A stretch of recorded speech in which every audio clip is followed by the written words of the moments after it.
Good afternoon. Thank you for being here today. Welcome to the Subcommittee on Oversight and Investigation's first hearing of the 118th Congress. I'm honored to be the chairwoman of this subcommittee, and I look forward to working with Ranking Member Mervan, who's on his way, and my colleagues to accomplish some real work for veterans this year. As a former Navy helicopter pilot and geriatric nurse practitioner who has worked in the VA system, I can speak to the importance of accountability. As a naval aviator, I was accountable for the success of my mission and the safety and well-being of my crew and passengers. As a nurse practitioner, I was accountable for the success of my mission to provide my patients high-quality care.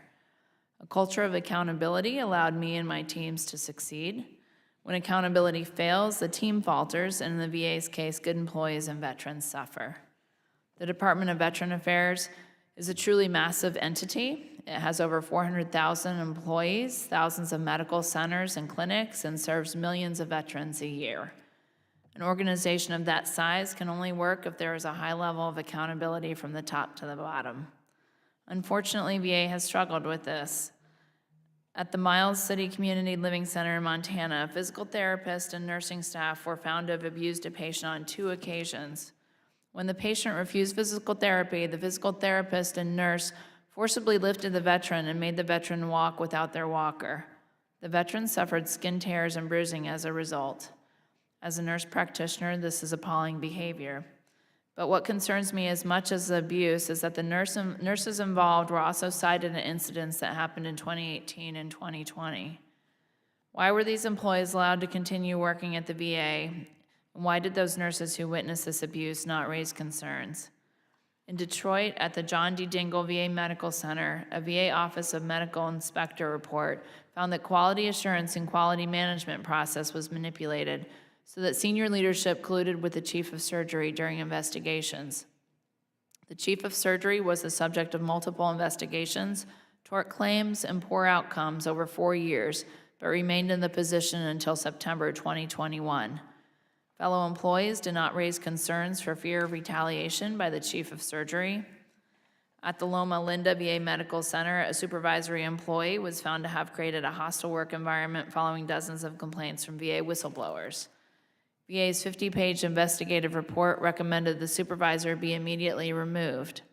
Despite this lengthy report and medical center leadership taking all the right steps, overly burdensome legal standards prevented the medical center from removing the supervisor. These examples demonstrate how a lack of accountability at the leadership and supervisory level can harm veterans and the VA's ability to recruit and retain top talent. That is why Congress gave VA the authority to expeditiously remove employees for poor performance and misconduct. That authority, often called Section 714, has been challenged in the legal system. As a result, the VA has stopped using the authority for most, but not all employees. I'm concerned that exempting most of the VA workforce from swift accountability will not produce a better product for veterans. I hope to learn more today about what authorities the VA is using in lieu of Section 714 to quickly remove employees like those I referenced. I also hope to hear about how the VA is holding supervisors and other senior leaders accountable. Too often, recommendations for discipline of supervisors are changed or flat out ignored by the department. VA's mission is too important to get wrong. While the department has made some improvements, we cannot ignore the accountability of managers. Veterans deserve the very best from every VA across this country, and a highly accountable workforce is how the VA will deliver that to veterans. With that, I now recognize Ranking Member Mervan for his opening comments. Thank you, Chairwoman Kiggins. With more than 400,000 employees nationwide and the second largest budget in the federal government, VA has a tremendous amount of responsibility. VA's chief responsibility, of course, is to deliver on its sacred mission of caring for and honoring our nation's veterans and their families, caregivers, and survivors. More than 90% of VA's workforce is employed by Veterans Health Administration. I've been fortunate to hear from many veterans that they love the care that they get from the VA, and I fully intend to do all I can to ensure that veterans continue to feel that way.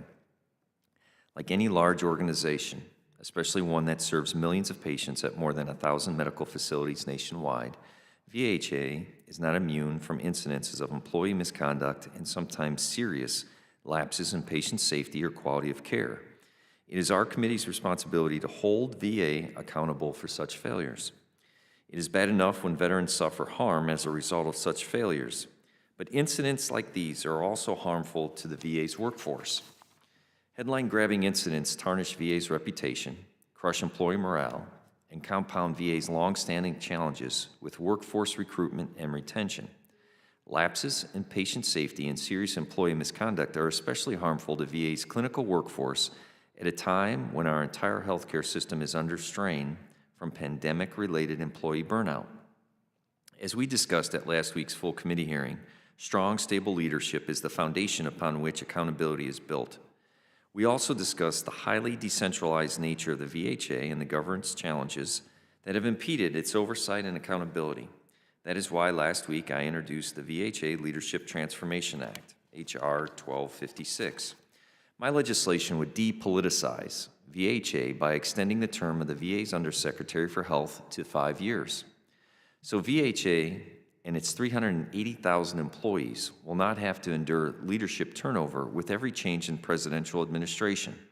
My bill would also remove statutory restrictions on the qualification of senior executives at the VHA headquarters and give VA greater flexibility to determine the organizational structure of the Veteran Health Administration. Since coming to Congress just over 2 years ago, I have enjoyed the bipartisan culture of this committee.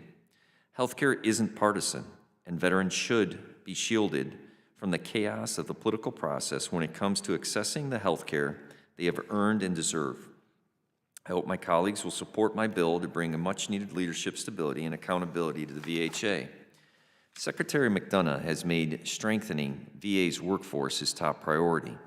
There will be discussions today that will focus a lot of attention on what VA is doing to improve its efficiency in firing employees. I get it. Every federal agency has its share of bad apples, and veterans need to feel assured that we are handling bad actors appropriately. However, based on the chair's invitation for this hearing, I believe we are also here today to discuss challenges VA faces in recruiting and retaining employees. I'd like to give equal attention today to the importance of holding VA accountable for improving its efficiencies in hiring employees and retaining those who have dedicated their careers to serving veterans. This hearing comes at a time when VA finds itself in a fierce competition with private sector employers, desperate for doctors, nurses, and other healthcare professionals. I'm hoping today's witness will be able to provide some insight about steps the department is taking to recruit and retain employees nationwide, especially at the VHA. I will encourage you at the outset to highlight areas where Congress can help VA in this endeavor. I hope this is the first of many productive subcommittee hearings in this Congress. I look forward to working closely with Chairwoman Kiggins to provide oversight and ensure that the VA is doing its very best to deliver health care and benefits to the veterans. With that, I yield back.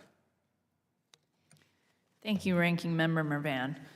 We will now turn to witness testimony. Testifying before us today, we have Mrs. Tracy Thurett, the Chief Human Capital Officer for the Department of Veteran Affairs. Welcome. Mrs. Thurett, please stand and raise your right hand. Do you solemnly swear that the testimony you are about to provide is the truth, the whole truth, and nothing but the truth? Thank you. And let the record reflect that Mrs. Thurett answered in the affirmative. Mrs. Thurett, you are now recognized for 5 minutes to provide your testimony. Good afternoon, Chairman Kiggins, Ranking Member Mervan, and members of the subcommittee. Thank you for inviting me here today to discuss VA's efforts to address accountability within the department. The Department of Veterans Affairs Accountability and Whistleblower Protection Act was enacted on June 23, 2017. The act amended Title 38 of the United States Code by adding several new statutes that, among other things, established the Office of Accountability and Whistleblower Protection and added protections for whistleblowers, provided the Department of Veterans Affairs with additional authorities to take disciplinary action against senior executives and other covered employees based on poor performance and misconduct, and provided VA with authority to recoup relocation expenses, bonuses, and awards based on poor performance and misconduct. The Act provided VA with additional authority to take disciplinary action against senior executives pursuant to 38 U.S.C. Section 713. The authority set forth a streamlined procedure for disciplining senior executives and outlined the process by which senior executives can challenge such an action. Upon enactment, VA quickly developed and implemented policy to carry out actions in Section 713. Section 713 has and continues to be used to address poor performance and misconduct of VA senior executives. Furthermore, the Act provided VA with additional authority to take adverse actions against certain VA employees under 38 U.S.C. Section 714. This authority sets forth a streamlined procedure for disciplining certain VA employees identified by statute. Upon enactment, VA quickly developed and implemented policy to carry out adverse actions under Section 714. Since enactment of Section 714 and VA's implementation, Federal Circuit Court decisions and administrative decisions from the Federal Labor Relations Authority and the Merit Systems Protection Board have limited the scope of that authority. The FLRA ruled that the VA was required to bargain, impact, and implementation of the law prior to utilizing it against the American Federation of Government Employees bargaining unit employees, which the VA failed to do. The FLRA also upheld an arbitration award that found that Section 714 did not supersede the collective bargaining agreement requirement to provide performance improvement plans prior to taking a performance action against AFG bargaining unit members. VA is complying with the Federal Labor Relations Authority and arbitration decisions. VA and AFG reached a settlement on the decisions related to performance improvement plans involving approximately 400 employees. Impacted employees have either elected not to be reinstated and received a cash settlement or opted for reinstatement and are going through the performance improvement plan process if applicable. Any reinstated employee who does not successfully complete the performance plan period may be subject to appropriate adverse actions under Title V procedures.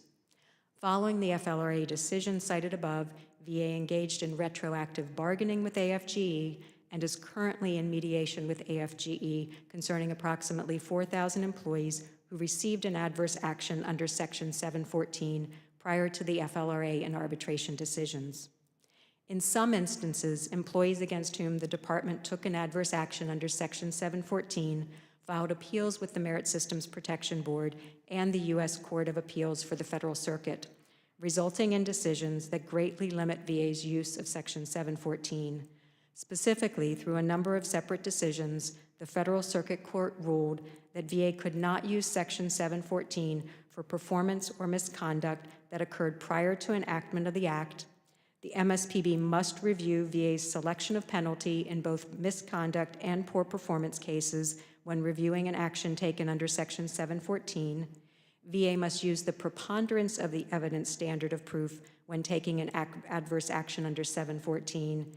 VA must consider all relevant Douglas factors when determining reasonable penalty, and the MSPB must consider the Douglas factors when reviewing the penalties selected by the VA. Recently, MSPB, in an interlocutory appeal, held that VA was prohibited from using Section 714 to remove, demote, or suspend employees of the Veterans Health Administration who were appointed in hybrid Title 38 positions. This decision effectively prevents VA from using Section 714 for actions taken against hybrid Title 38 employees. VA received a final decision from MSPB yesterday. VA and/or the Office of Personnel Management has the ability to appeal the decision to the MSPB. Further, Office of Personnel Management and Department of Justice have the discretion to subsequently appeal the MSPB decision to the Federal Circuit. VA is communicating with both agencies regarding appeal options. These decisions have significantly reduced the differences between 714 and the pre-existing Title V disciplinary authorities.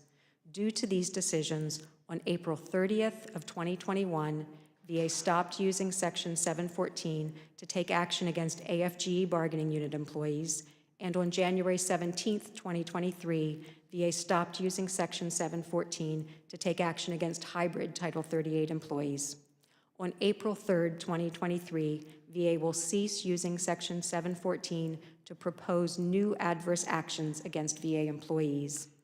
The limitations set forth by the decisions highlighted above will not prevent VA from taking appropriate accountability actions when warranted by poor performance and misconduct.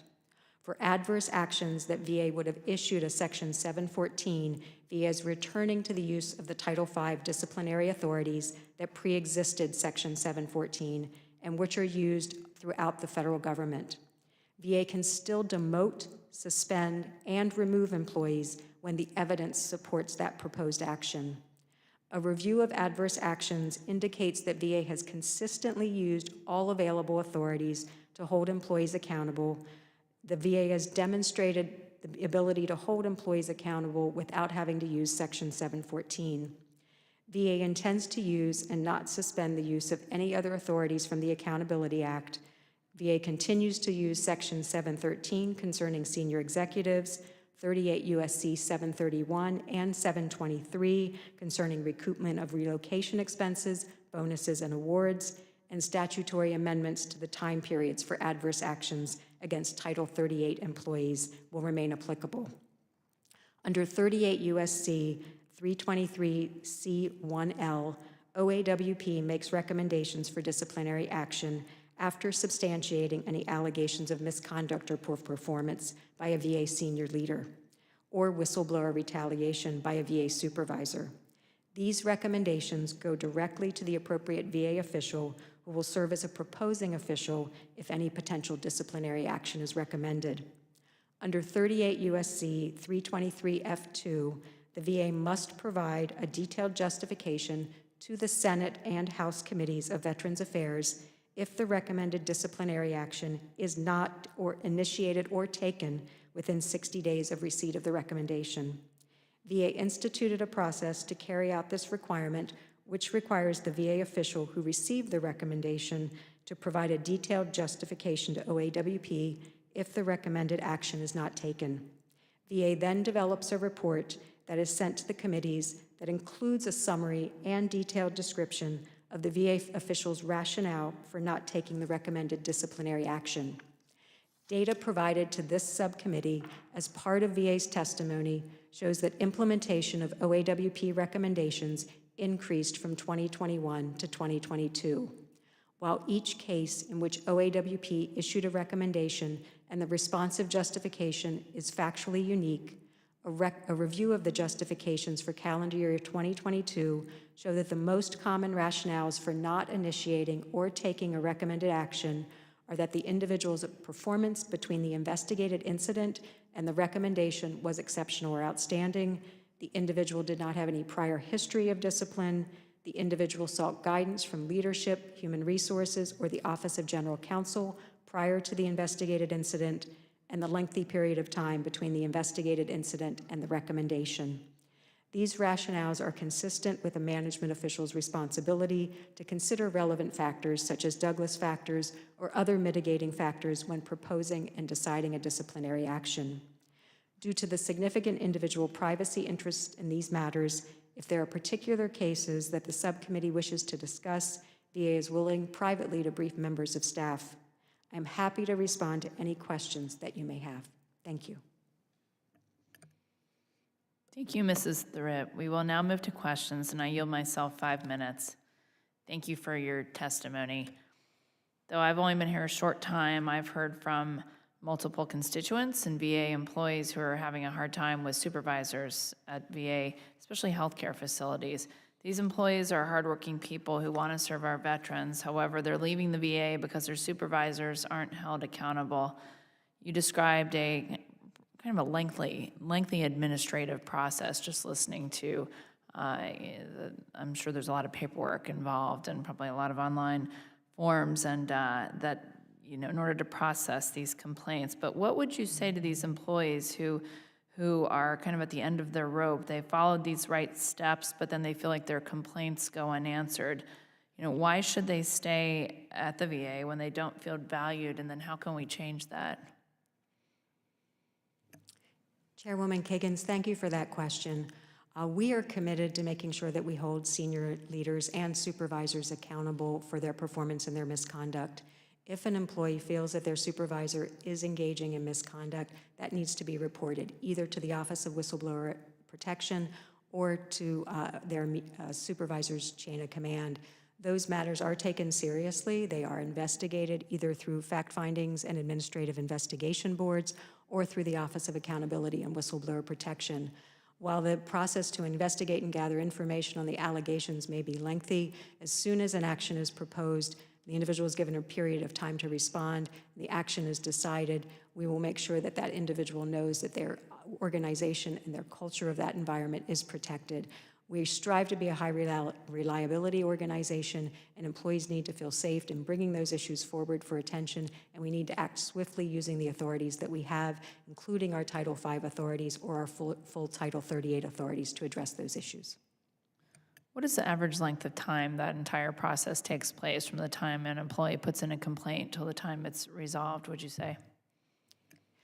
The time to take a disciplinary action is from the proposing action to the final action, 30 days under the Title V procedures and 15 days under the 713 procedures. Thank you. And then just to change gears, so the VA, like most healthcare systems, is having a hard time with recruitment and retention. We talked a little bit about it earlier, but a lack of accountability at the leadership and supervisory level drives away some good talent and exacerbates that problem. Does the VA have the tools it needs to make sure the department and its staff are accountable and succeeding in their mission? And how can Congress just assist with recruiting talented staff for you all? Chairwoman Kiggins, we are grateful for the authorities that we received in the PACT Act. In the first quarter of fiscal year 23, we are seeing tremendous growth in the Veterans Health Administration and the Veterans Benefits Administration, largely by use of those authorities, as well as the onboarding surge events and the hiring events that are happening throughout the country.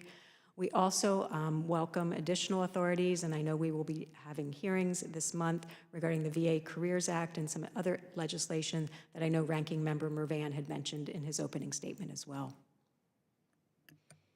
And then how about retention? I feel like these employees are probably becoming frustrated sometimes with this process if they have submitted complaints and they're either not resolved or they've put in multiple complaints. How can we do better to retain the good staff that we do have? Are there any retention processes that we are not thinking of that we can do better with? At the VA, we have reused our retention incentive procedures to retain employees, and we are seeing lower rates of attrition in FY23 than we've seen in past years. We also welcome the other authorities that we've had to remain competitive with pay. I know there's lots of competition, especially in the healthcare field for healthcare workers, so we are looking at special salary rates and improvements to salaries that were made under the enactment of the RAISE Act as well. The other thing that I would mention with respect to retention is being able to develop our whole health and our engagement programs, the work environment, combating burnout, really lots of issues around flexibility and our work schedules. So there are lots of tools that we need to be applying to ensure that employees feel valued, they feel respected, they can bring forth issues and those issues are addressed, and they're working in a supportive work environment. I will also add a key factor in all of that is making sure that we are conducting in a lot of our facilities what are called stay interviews. They're opportunities to get feedback from employees and address that feedback before somebody leaves their department. So we have many tools in place. We welcome conversations with you and other members of the committee on additional things that we can do to make sure that our workforce is supported and that we're able to both recruit and retain talent. Making sure that we have enough talent to spread the work around so that one staff member isn't overburdened with too much, I think is important for healthcare staff. But thank you so much, and I yield to Ranking Member Mervan. Thank you, Chairwoman. Ms. Therrett, a longstanding issue and source of frustration for this committee, one that predates my time in Congress, is the lack of reliable data about the number of workforce vacancies that exist in the VA. I'm told for at least 7 years, maybe longer, VA has been in the process of developing staffing models for each occupation and validating positions that show up as vacancies in the IT systems. Just yesterday, in accordance with the Mission Act requirement, VA published data indicating that there were more than 76,000 vacancies nationwide as of December 31st. Is that true? Is that a true number of positions VA needs to fill right now? Just briefly, yes or no? The 70,000 number of positions are not fully funded positions. So there are positions in our HR system that are not encumbered, but they are not a reflection of our FTEs and the funding received for those FTEs. Okay, what percentage of occupations across VA currently have staffing models, and how do you know if those medical facilities and regional officers are staffed appropriately? Ranking Member Mervan, I do not have the exact number of staffing models that are in place. I can get that information and provide it to you and your staff. Okay. My colleagues and I hear all the time from frontline employees about challenges they face with understaffing, which can contribute to lapses in patient safety and drive up employee burnout. With that, of the 76,000 that you said are unfunded, is there a percentage that are, has it been determined from the VA which are unfunded and which are positions that need to be filled? Ranking Member Mervan, that report that is issued on a quarterly basis does have a distribution of funded versus unfunded full-time equivalent positions. I would be happy to brief you or members of your staff on the report and break it down into some specific areas that you'd want to discuss further and the efforts that we're doing to fill those positions. And just from my own knowledge base, what is the purpose of keeping the unfunded positions in that data? The human resources professionals that use the system from which that data comes may at some time in the future want to use one of those positions when they get funding to fill it. So those positions remain in the system, but we have looked at procedures to update that information and validate that data. So again, we would be happy to share with your staff any new procedures that we put in place to address those issues. So when they transition from funded to unfunded, what is the process in place to fund those unfunded positions? Say that 10 times. So at the local level, especially in our Veterans Health Administration, where a lot of that data that's published on a quarterly basis is broken down by facility and by occupation, there are resource management boards, and the requests come to those resource management boards to make funding determinations, and then they go into the system, identify that position, and start the recruitment action. So that's the steps in the process that is taken specifically within VHA. So my point in honing in on that is it would appear that that is a tool to be able to identify where those vacancies are, and as an oversight investigations, when that data is released, you look at that number and you think those are the positions that are needed, when in fact it is undeterminable what number you release because of the funded and unfunded way that the data is released. And that is why I'm kind of focusing on that, to make sure that there is a clear path with that knowledge and that data. Ranking Member Moran, I think that's a great observation. I know in the VA Careers Act, there is a provision to improve our display and representation of that information. We would welcome an opportunity to work on you to refine that report and make it easier to understand as well as more meaningful in terms of utilization. Thank you. And with that, I yield back. Thank you for your comments. At this time, we're going to take a short recess just to allow for other members to be able to participate. They have conflicts with committees, and we're not quite done, and I'm sure they have other questions. So at this time, we'll take a short recess.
The hearing is back in order, and I'd like to recognize Mr. Pappas for 5 minutes.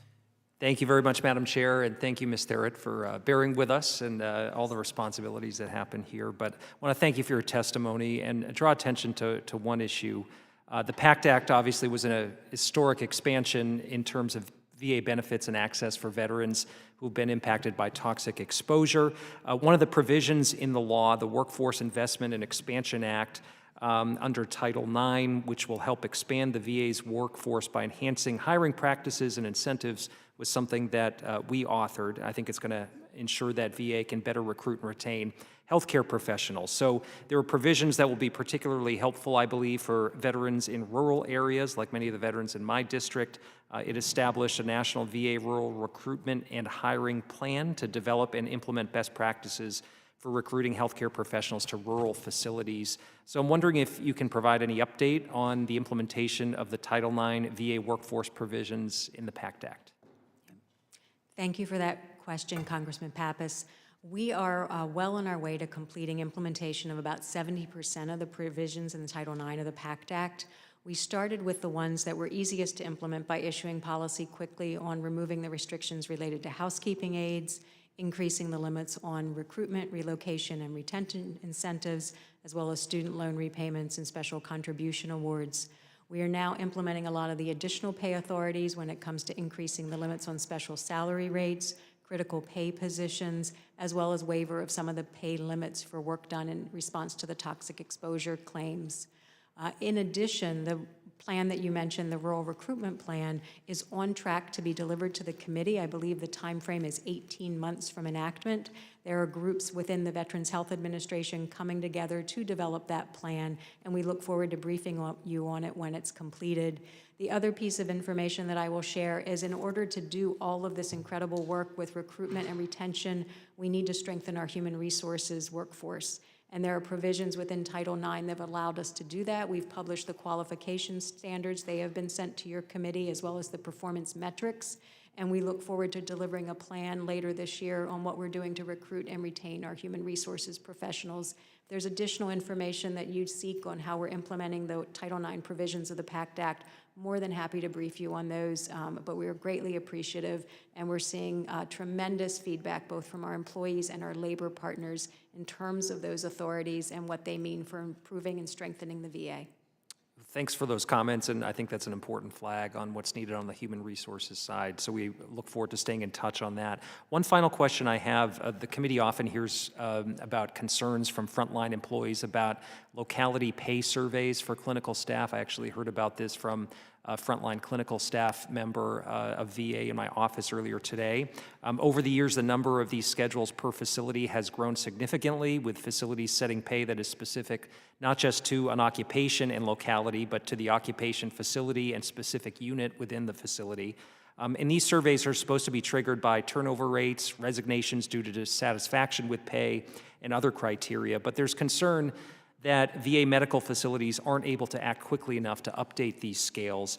Even if facilities do conduct market studies, they don't always implement pay increases because they sometimes lack the budget to do so. So what's VA doing to address this and ensure that salaries for clinical staff are keeping pace with changes in local markets? And I know that Congress recently passed the RAISE Act, but we're hearing from rank-and-file nurses that salary increases just haven't trickled down to non-supervisory nurses. Thank you for that question, Congressman Pappas. So I'm going to start with the RAISE Act.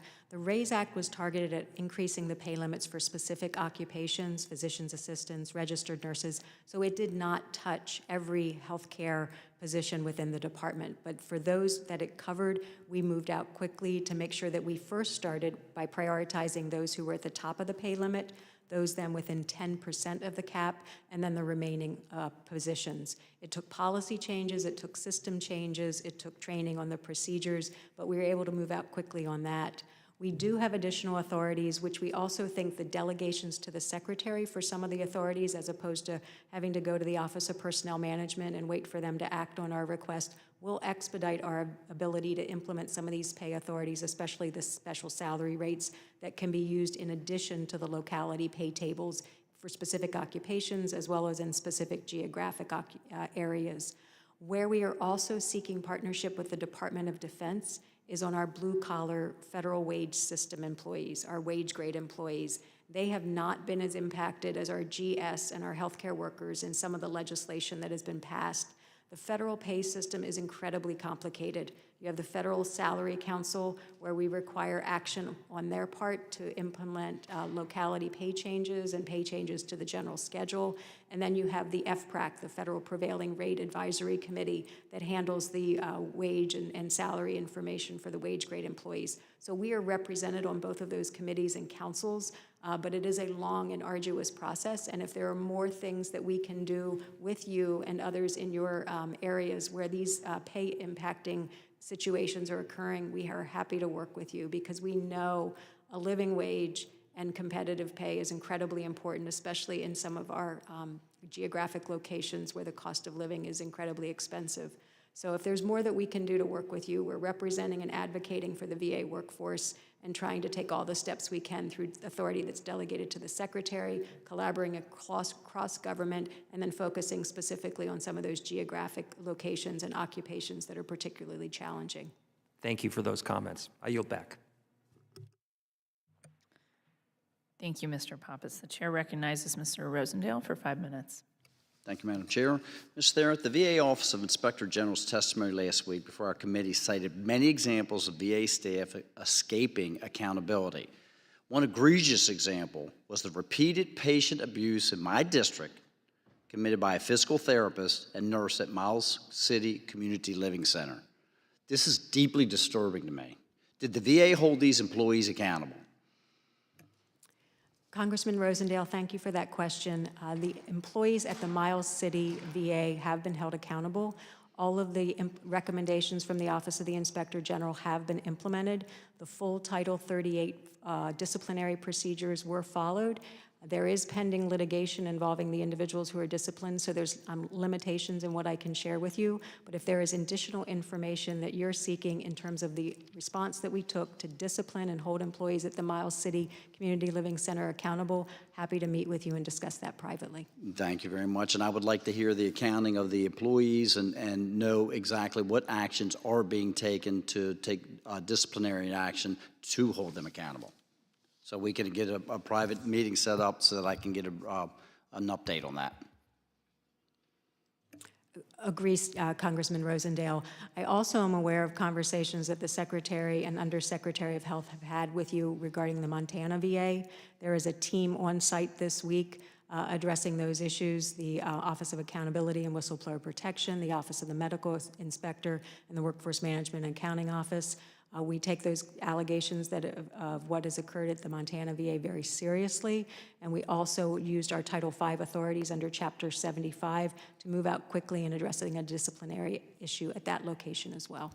So unfortunately, I've had some more information from the Helena facility as well, Fort Harrison, and I will be contacting Secretary about that as well. That just bounds on to the additional problems that we've already been made aware of. In reference to the Miles City facility, who was responsible for the oversight of the CLC from Fort Harrison? The director of that facility was responsible.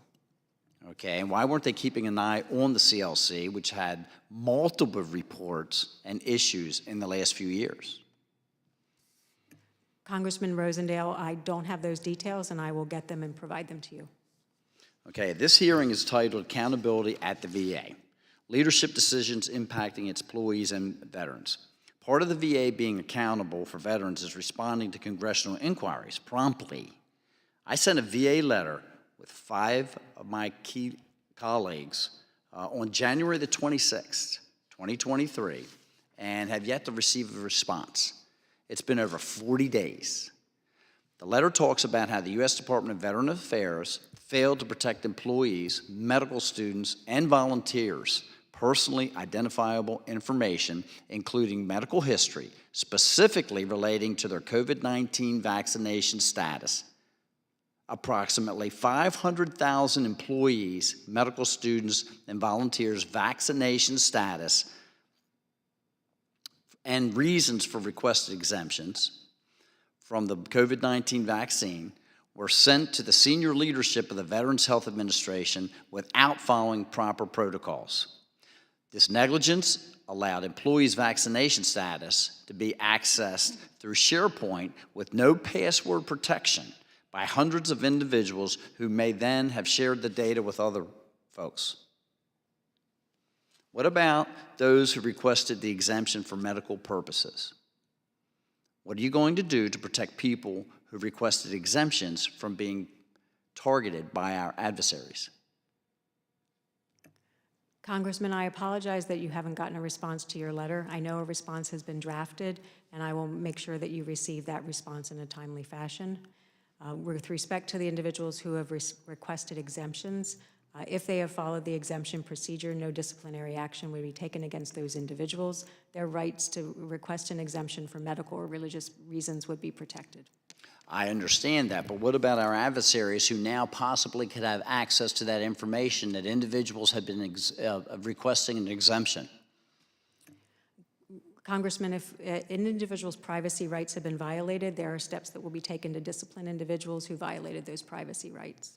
We have 500,000 people's information that has not been protected, okay? This is the point that I'm getting at. 500,000 individuals' information was not protected. We don't know who has it, but we know that they had requested an exemption, whether it was for religious purposes or for medical purposes, and that information is out now and it's not protected. You don't know who has access to it, and I don't know who has access to it. What are we going to do about the 500 individuals whose information has been released? Congressman Rosendale, I will find out what information has been taken or the steps that have been taken in response to that matter and provide it to you. Thank you very much, Madam Chair. I yield back. Thank you, Mr. Rosendale. The chair recognizes Ms. Radwagen for 5 minutes. Thank you, Madam Chair. Ms. Therrett, is VA adequately educating its employees on their rights as whistleblowers? Is VA doing a good job at protecting whistleblowers from retaliation? Congressman Radwagen, thank you for that question. Under the Accountability Act, we were required to develop and deliver training to all of our employees, and that training is happening. It is within our talent management system, so we have accountability to make sure that employees are receiving that information. They're both being educated and they're being able to use their rights appropriately. We also have very specific requirements within the Act to protect whistleblowers from retaliation. When those reports are made, they are investigated by the Office of Whistleblower Protection Accountability. And we also make sure that in certain instances when corrective action is being proposed, that there are opportunities to hold that action until a thorough and proper investigation has taken place. Now, GAO has informed this committee that over the last 5 years, the proportion of VA prohibitive personnel practice cases, including whistleblower retaliation allegations, has generally increased. Ms. Therrett, what do you make of this trend? Congresswoman Radwagen, the opportunity to understand what your rights are and exercise those rights is important to our employees. When those issues are being brought forward, we do take them seriously, and there are specific provisions within the Accountability Act that prescribe the type of action that should be taken to discipline an individual who's engaged in a prohibited personnel practice, and we are following those requirements. So how can VA give its employees the confidence that they won't be retaliated against if they make the difficult decision to blow the whistle? Congresswoman Radwagen, we are making sure that every employee who raises an issue is protected both by the investigative authority that exists both at the Office of Special Counsel as well as the Office of Accountability and Whistleblower Protection, and that when individuals bring forward those issues, they are addressed expeditiously.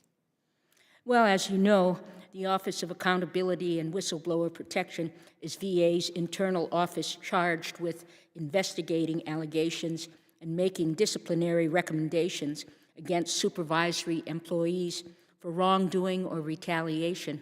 In 2022, the most recent data available, OAWP made 32 disciplinary recommendations. Only 12 were fully implemented by VA. Why aren't more of OAWP's recommendations being fully implemented?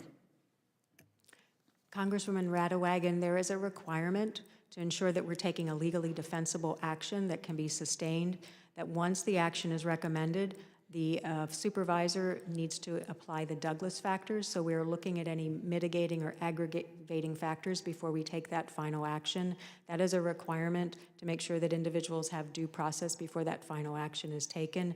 So in those cases, there may be a difference between the recommended action and the final action due to the application of those Douglas factors being no prior history of disciplinary action. The individual may have sought guidance from the Office of General Counsel or Human Resources before the action was taken. But we are seeing increases in the recommendations being adopted, making sure that we're following our Douglas factors, making sure those legally defensible actions can be taken and can be sustained. So compared to the OAWP implementation numbers we saw from 2021, it seems a higher percentage of OAWP recommendations are being fully implemented. Do you see that trend continuing in 2023? Congresswoman Radewagen, I do see that trend increasing. The Office of Accountability and Whistleblower Protection is taking their investigations and processing them faster, so that reduces the time between the incident that's been reported, the completion of the investigation, and the opportunity to take disciplinary action in that matter, which does support the opportunity to be legally defensible in taking that action and making sure that it is sustained. Thank you, Madam Chair. I yield back. Thank you, Ms. Radewagen. And thank you all for being here today. Accountability at the VA is so important because it is fundamental to veterans and their experience with the department. Accountability is how we improve care outcomes and the delivery of benefits for all veterans day in and day out. It is also how the VA retains its talented staff that provide the high-quality care and benefits to veterans. The VA must learn from its past failures and implement lessons learned, and I look forward to working with Ranking Member Mervan and all of our colleagues on the subcommittee to drive toward positive change. Again, thank you all for being here. I ask unanimous consent that all members shall have 5 legislative days in which to revise and extend their remarks and include any extraneous material. Hearing no objection, so ordered. This hearing is now adjourned.